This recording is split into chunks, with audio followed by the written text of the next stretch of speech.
Drew Brown is going to come at us for a third edition here. We recorded this sometime in the fall, September, I think, end of September. And we just kept going. And we knew what we wanted to talk about, had a vague idea, but we just kept on going. And in this edition, we're going to talk about racism, justice, protest, all that jazz, from a perspective of black and brown bodies and what we're feeling and what Drew is feeling and still is feeling in his body during the upheaval that we're in the midst of. Once again, vulnerability is one of the key characteristics of these 3 episodes. This is part 3 of 3. We're going to be chatting about COVID and uncertainty, dive in a little bit about racism in the church. Both of us have a context of white evangelicalism or any white denomination and what it's like to be a black or brown body in those contexts. It's not fun. It's not safe. Talk about BLM and the world in our midst now crying for justice, pursuing a posture of anti-racism, and we share our feelings about that. We don't leave you hanging here, though. I think one of the important pieces of prophetic voices is that you call to attention where God is speaking in our midst and where we're missing as church community, as a world. But we also need to leave a sense of hope. That's not to say that in the conversation of racism that you don't just sit in the tension of white supremacy, for example, especially if you're a white person and you sit in that tension for a long time. There's no easy solution, of course, but we want to give a perspective of a new way, a hope, especially for those Christians of color out there, those marginalized people who are looking for space to belong. So that's what's on tap in this edition. So we're going to pick up the conversation right off the bat to dive in where we're going to bring it closer to home with the BLM and anti-racism events that have happened most recently in our world. So Drew, you were chatting about your encounters in the nose and the nose and the nose, and part of that you identified as straight up racism. You also use the word tokenism. Yeah. You're the token up in the crowd. COVID-19 hits in January, comes to our shores in February, March. And as we're all dealing with a global pandemic, April turns into May, and then the George Floyd incident, the Ahmaud Arbery incident, the murder just prior, Breonna Taylor. There were 6, 7 Indigenous folks across this land who were killed by the RCMP during the same time period. Anti-racism protest across this land. Oh my gosh. What were you feeling in your bones? Oh man, so much anger.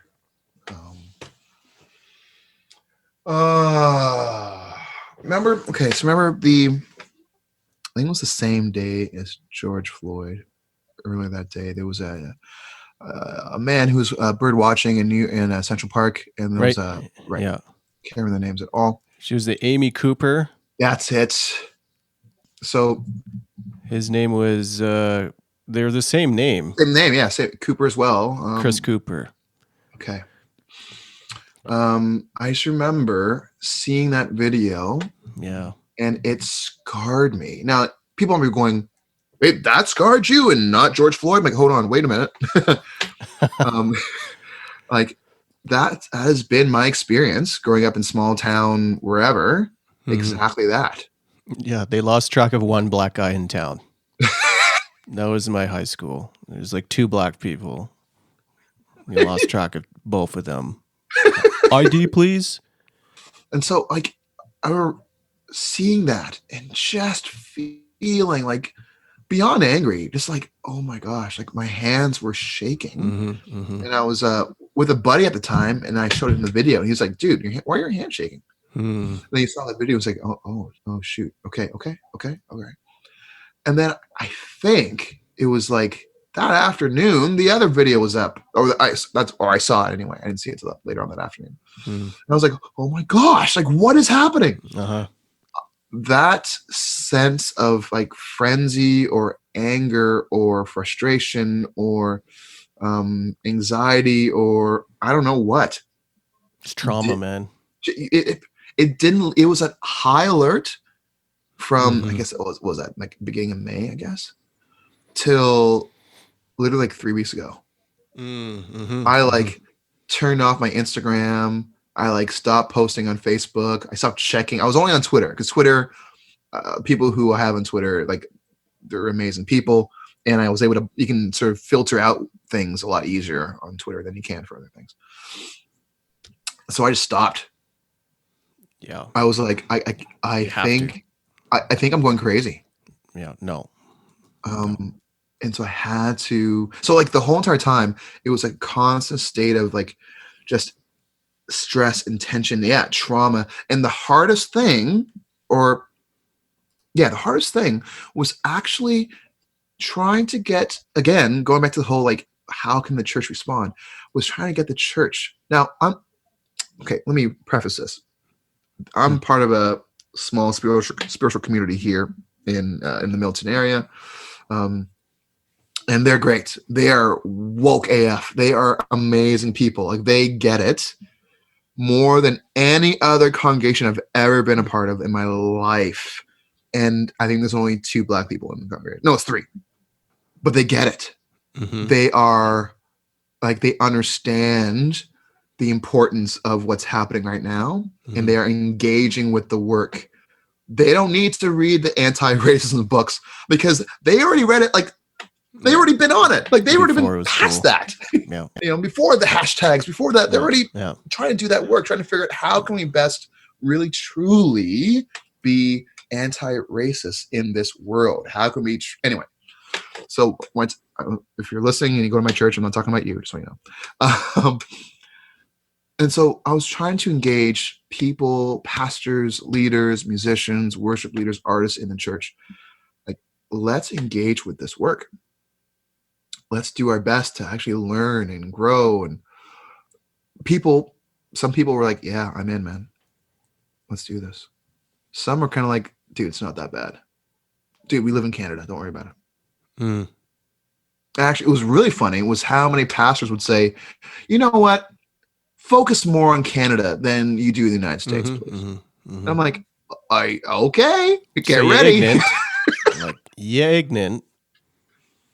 So you have this, you are far more connected into the white evangelical space than I am. And it's curious because I had never seen you post as much on anti-racist content and just raising your voice on this, because before it was kind of, all right, Drew straddling the fence here, and it's not something that often heard you talk about. And then it switched in May. And the thing that was interesting was how much flack you were getting. And I'm just like, maybe I just don't have friends there. But yeah, as you're saying, the folks said, focus on Canada, or that was my characterization. Good. Or forget about, racism isn't real. I feel that one. Stop playing the victim. So you were getting a lot of racist flack, not outright, white supremacy, but the covert kind of veiled racism from Christian folks. Yes. Is that right? Yeah, which was awesome. I love that. It was great. It was kind of like, for me, it was like, and there it is. Does everybody see this? So okay. Was it in that moment, my hunch has been confirmed, that kind of feeling? Or you kind of knew all along? I knew all along. It was just proof in the pudding. Like I was part of this not chat group. It was like a Facebook thread with some of the people I love the most in the world. And people that I've talked to them about, like, hey, you know what, maybe that viewpoint, that view of the world and of different races and cultures, maybe that's wrong for you to think.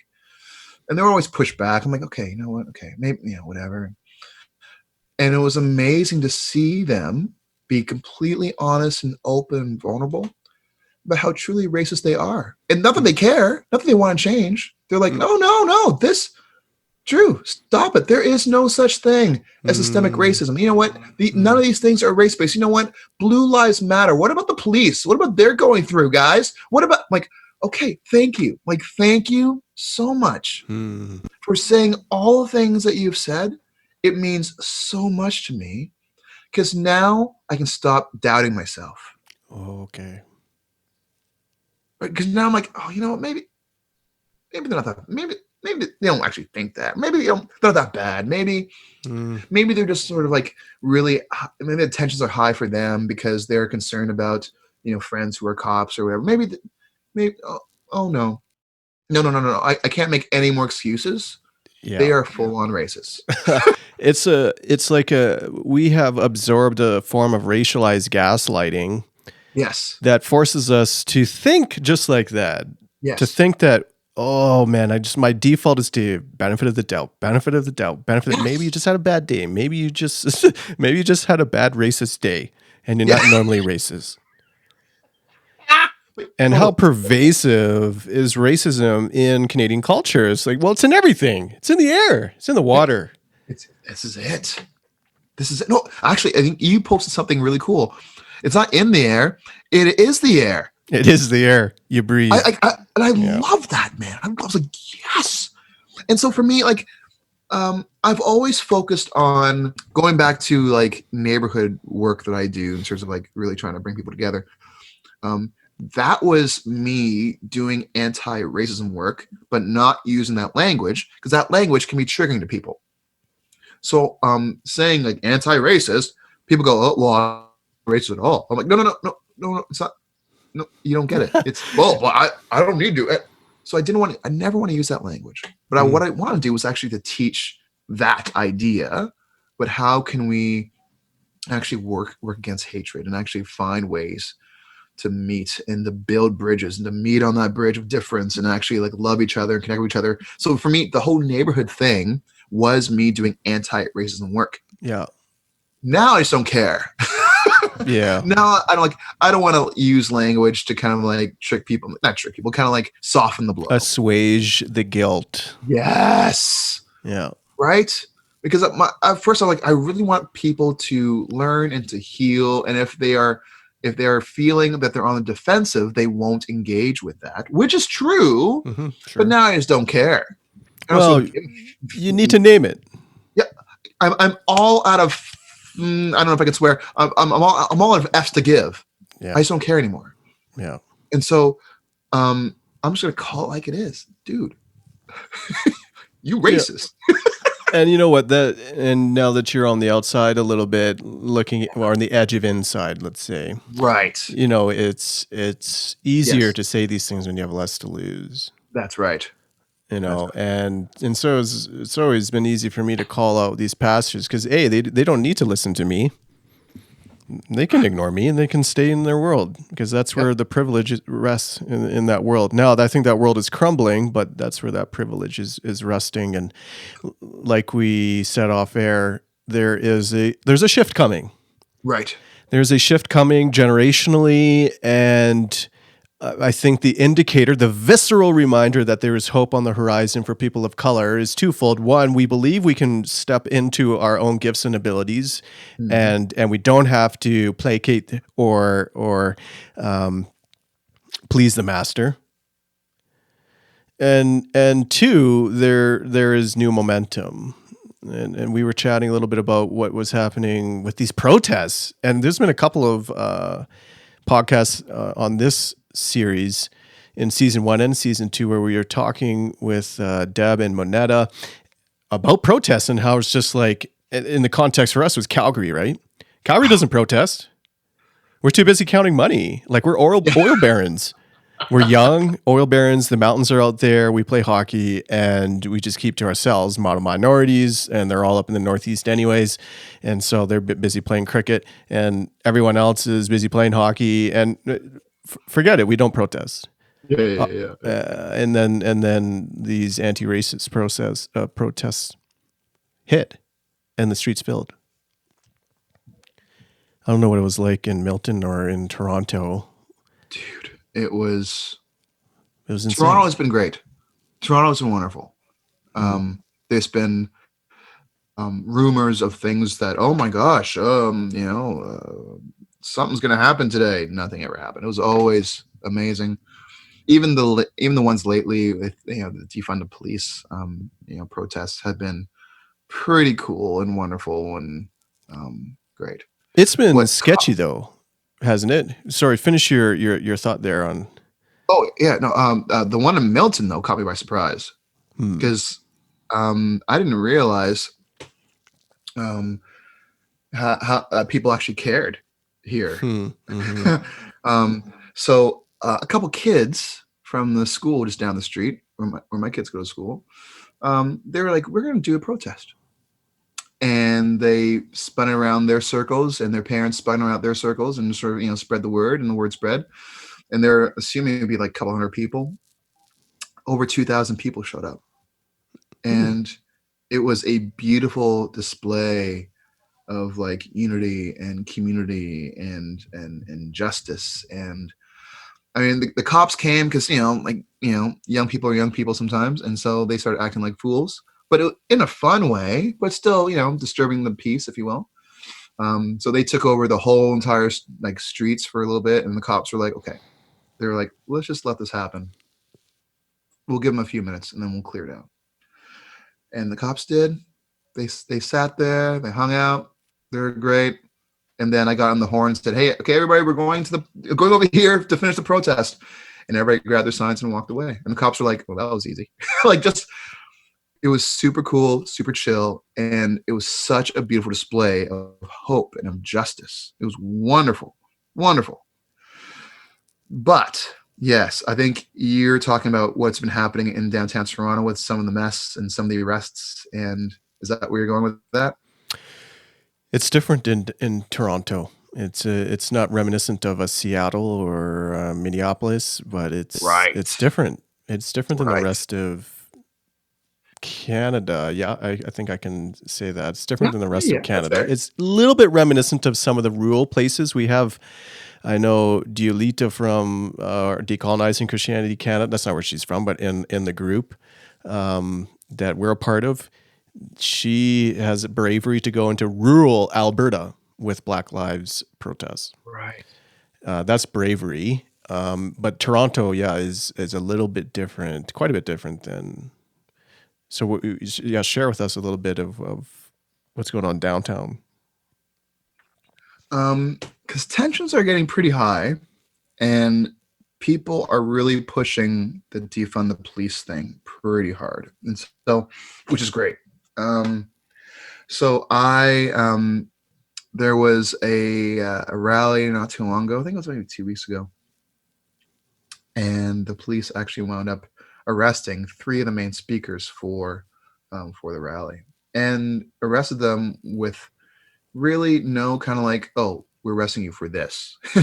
And they weren't allowed a phone call, and they weren't. They disappeared. Certain thing. Yeah. I was like, what are you guys doing? And so that was interesting. And so for me, right now, the police services, they have an opportunity here to really, really make a case for themselves. They can really, if they wanted to, be like, hey, you know what, guys? Let's just play nice. Let's just try and do what we can to meet them halfway. I'm thinking like where I live, this is Halton region. So the Halton region right now, they've actually been defunding for a couple of years now, even before the hype. They've been trying to find ways to reallocate a lot of funds into community services. They're already doing that work. They can still do a better work. There's still more work to be done, but this is something they've been trying to do for a long, long time, and people begin to flock for that. Toronto has the money. They put out the budget a couple of days ago.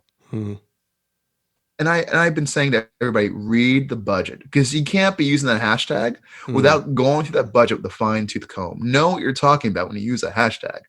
It's not just supposed to be used as some angry, cool thing to put online. Check this out. If you live in the GTA, read this budget report so you know that there's a lot of money that can be used elsewhere. And so when this riot happened, these kids, they stayed downtown for days, bro, days. It wasn't like let's just hang out and then go back home. Days, tents. Actually, and a lot of the protests have been tent based. And so I'm finding that this is moving away from, this is going to sound so harsh. It's moving away from the hype and glory that some of these things in Canada has been, because it's easy to do a one-time event, and it's glorious, and we need that. But I'm seeing people come out for the long haul, and that makes me feel so foolish. Because why am I not doing that? Now, I mean, I got responsibilities, I got things I got to do, but there are people who are seriously trying to do whatever they can, and they're willing to put their bodies at risk to do it. That for me is kind of like, gives me so much hope when I see there's like 200 people camped downtown in front of City Hall or in front of the police headquarters, and they're just not moving. I'm like, oh my gosh, we need more of that. When I see what's happening out in Portland, I'm like, keep going, people. What are we, day 70 now? I can't remember what day we're on at the time of recording right now, but they're still going. It's a level of bravery, I think, and there are different layers to affecting change, but so long as there's injustice, then there's really no sense of going back to platitudes or conversations around policy shifts. And I know Calgary had a couple of 3 days worth of conversation at the civic level on anti-racism. I don't know what will happen policy-wise. We have a handful of visible minorities on council, but I don't know what will shift. And my sense is across the country, and Calgary is very different, that there could be a couple of things, but we don't have the same outright, both systemic racism, outright or rather at the forefront, where everyone can see, as larger cities like anti-Asian racism out in the open in Vancouver, and anti-immigrant xenophobia and prejudice in Montreal, and then anti-blackness, and of course anti everything indigenous across this country. Yeah, which has never shifted. Yeah. But Toronto's different in the sense that it's one of the cities where whites are the minority, yet the systems are all steeped in whiteness. Yes, completely. And you can see the dynamics play out. Yes. You can pick up Desmond Cole's book. Oh, The Skin We're In, man. And you can pick up, and so before The Skin We're In, there's Robin Maynard, I think. Yeah. I think I got that name right. Policing Black Lives? Yes. Yeah. So you get a sense of what happens when white institutions face off against growing minority populations, and the problems that you face are exacerbated in Toronto, because white flight from the city basically and immigration has shifted culturally the demographics of that city, and yet the institutions have not shifted. Right. And the conflict is palpable. And of course you have the token minorities, the token chief of police, right? The token minority chief of police who's like, well, this is not going to help anything, right? Exactly. And there's one feature at a civic level at a very large city of what happens when that demographic shifts. When the minorities come to the forefront, and there's a white minority, but the institution doesn't shift, I think speaks to some level, less the violence, or less the physical violence, to the condition of the church. And I think the church should be at the forefront of this justice narrative in pursuit of anti-racism, for justice for all. In fact, it requires a church, oh my God, yes, to be at the table, not at the forefront because it's incapable. Right. It's totally incapable. But our story, our gospel story of a Christ who triumphs over all death and brokenness, is one that requires the church to create and collaborate alongside the work of righting systemic injustice. Yes. And the institutional church is not capable of doing that. That's my take. That's good. I don't think, agree. I don't think they can do it because it's so steeped in whiteness. It's so steeped in white supremacy, and also there's just so much in terms of power brokers, whites at the helm. Yes. That's not negative in terms that white people are the problem. The problem is the system of whiteness, and also the utter lack of shared voices, of different voices at the decision-making table. Do you have hope for the church? That's good, man. I don't know what's like, and we see in the U.S. that there are better examples, right? Of at least how emerging Asian or brown in the U.S. This is something I've learned. Brown is more Latinx, whereas here brown is more Southeast Asian. That's right. And Black church, of course, are emerging at the forefront. I wonder if this is our time. I don't wonder. I think this is our time as visible minorities to now come to both the forefront of co-creating at the church to shift and change the institution, but also forget the institution to create our own things. That'd be nice. What's stopping us? Why not? Can we? I feel there's not a sense of unity yet. Well, yeah, you're right. But unity around a sense of reimagining what it means to be at the forefront. Right. There's unity, but in white church spaces. There are multi-ethnic, mostly in Toronto, Ontario region, multi-ethnic spaces, but it's completely white leadership. Right. So, I mean, it's sort of there, but I don't know what's missing from that. Wokeness? I know plenty of woke, visible minorities who are happy to stay within it's true white evangelicalism because they have this hope that they can change it. There it is. Did you have that hope? I did for a while. And then what? All that? Yeah. And then it all happened? Yeah. Would you go back? Oh my gosh. I don't know if I could. I don't know if I could in good conscience.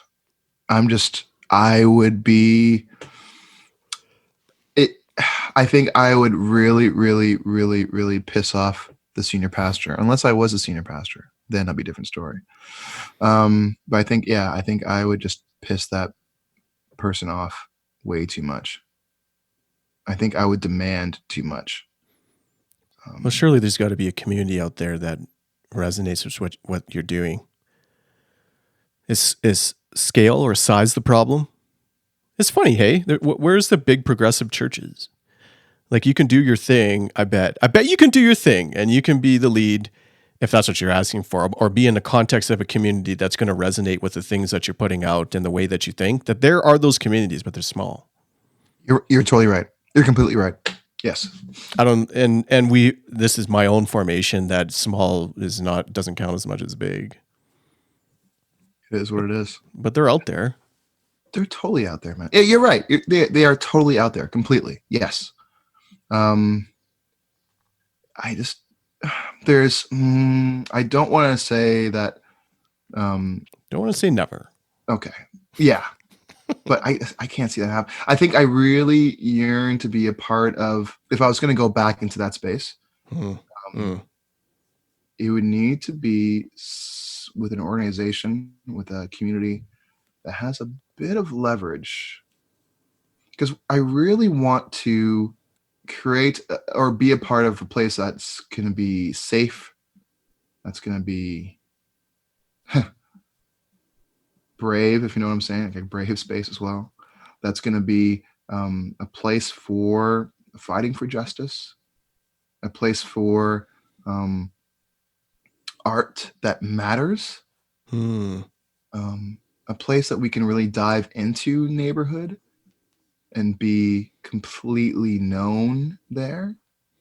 And I don't feel like I'm asking for a lot. No, I was going to say it sounds like a church. You would think, right? You'd think. So that's my concern. That's my concern.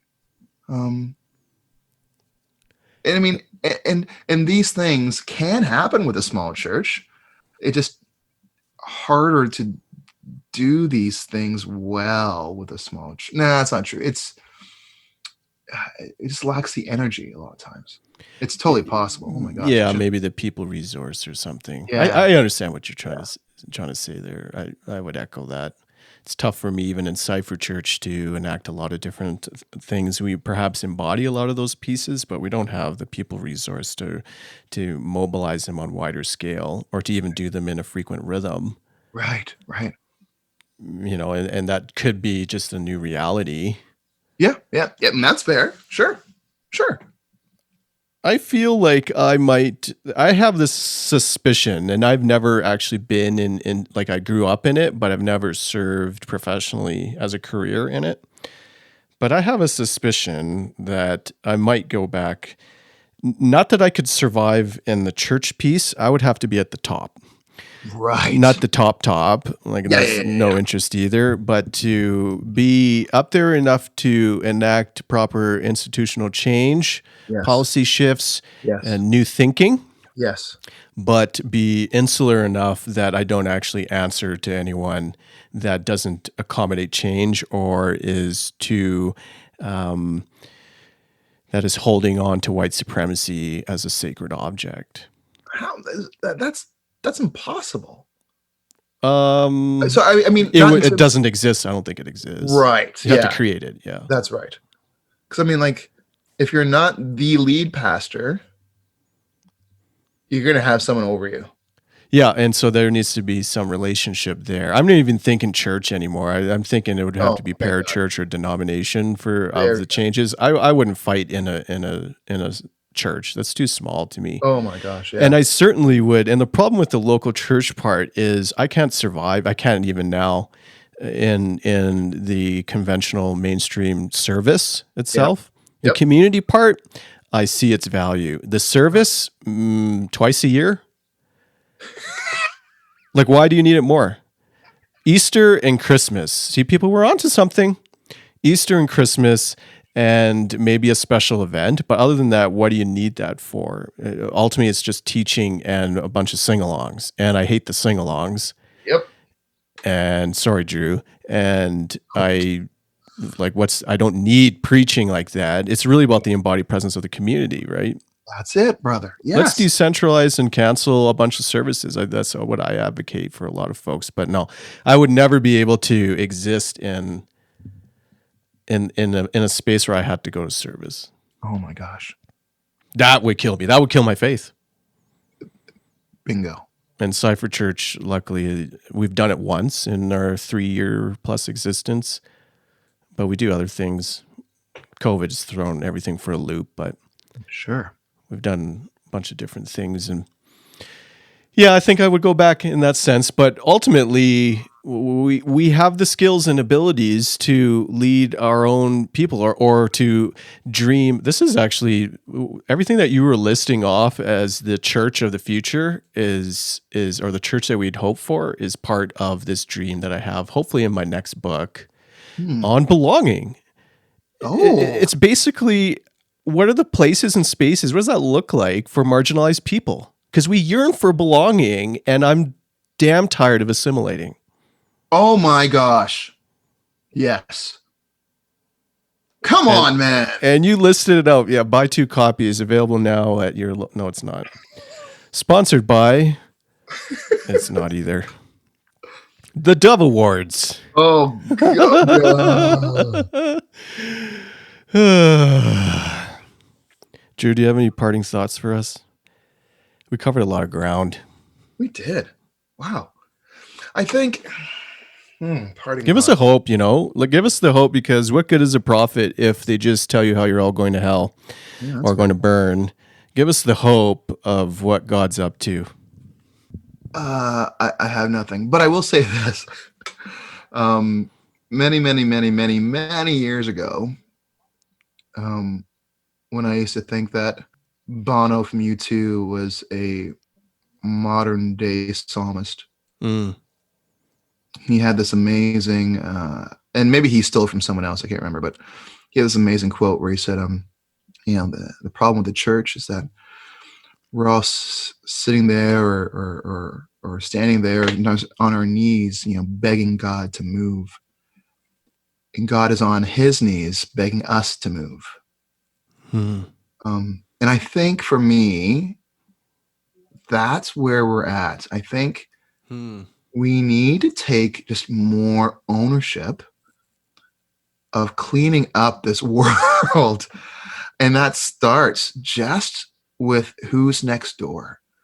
It starts with who's across the street. Wait, not cleaning them up, but in terms of like, let's start just loving them well.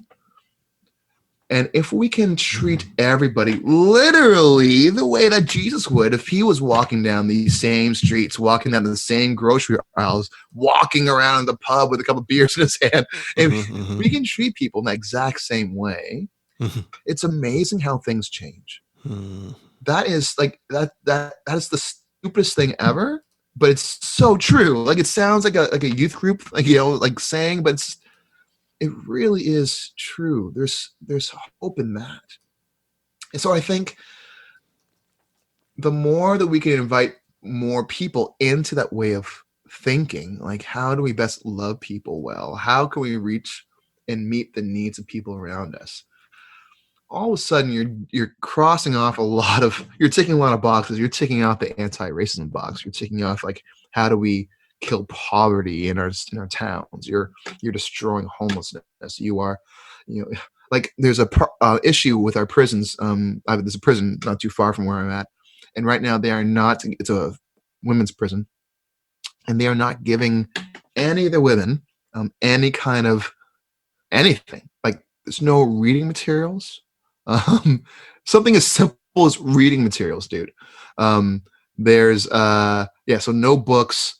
They're not allowed to make calls.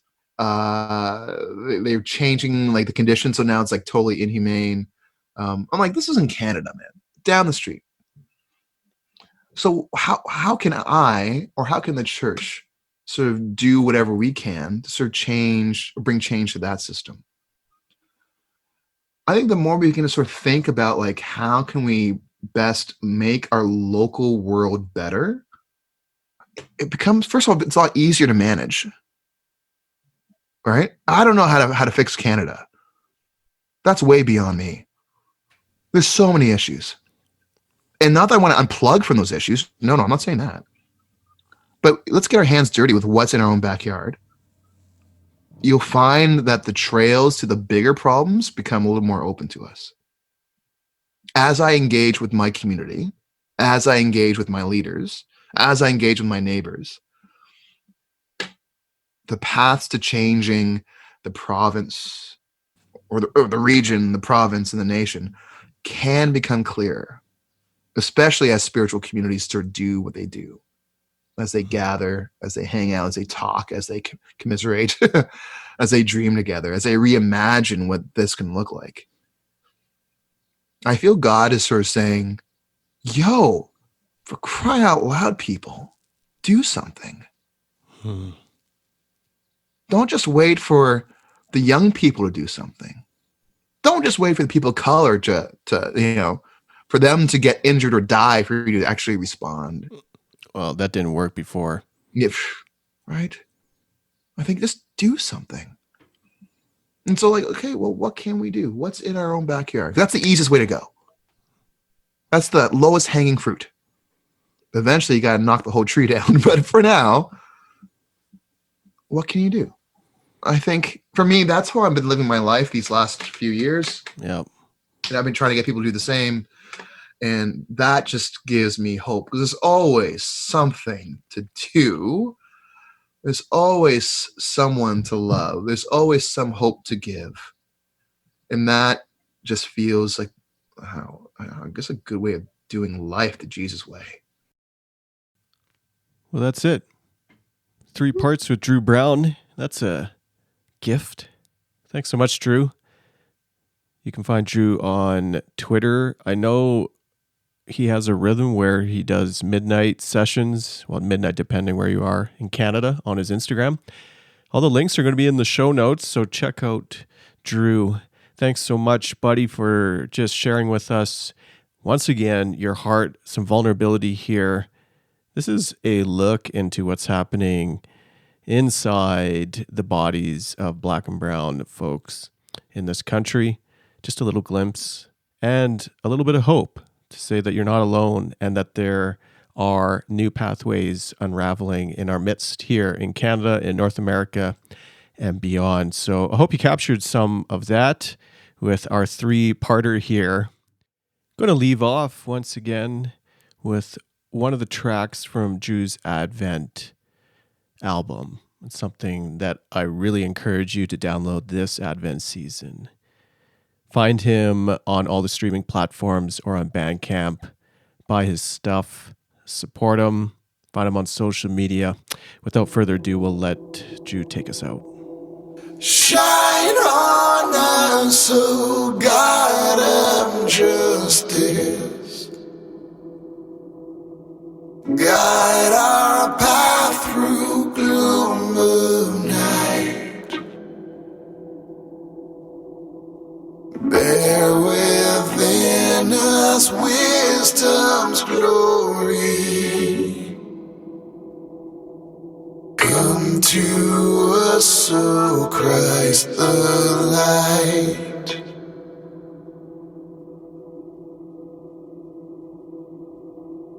Shine on us, O God of justice. Guide our path through gloom of night. Bear within us wisdom's glory. Come to us, O Christ the Lord.